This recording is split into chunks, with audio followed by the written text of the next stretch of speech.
High, welcome back to my channel. আজ আমি তোমাদের একটি মাটির বোতল পেন্টিং করে দেখাবো। এই বোতলটি আমি লোকাল মার্কেট থেকেই পারচেস করেছি। আমি উইদাউট পেন্টিংয়ের বোতল খুঁজেছিলাম, কিন্তু সেরকম কিছু পাইনি বলে আমি এই বোতলের ওপরেই আজকে কিছু কলকা ডিজাইন করে দেখাচ্ছি। সবার প্রথমে আমি হোয়াইট জেসো কোট ইউজ করেছি বোতলটিতে প্রাইমার হিসাবে।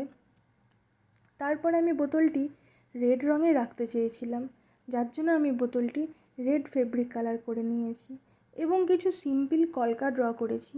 এই কলকাগুলো আমি হোয়াইট কালারে রেখেছি। এই রেড হোয়াইটের কম্বিনেশনটা বেশ সুন্দর লাগে, তাই আমি বোতলটি রেড আর হোয়াইটের কম্বিনেশনেই করেছি। শেষে কিছু ডিটেলিং অ্যাড করেছি, যাতে এই বোতলটি দেখতে আরও বেশি সুন্দর লাগে এবং আরও বেশি প্রমিনেন্ট লাগে।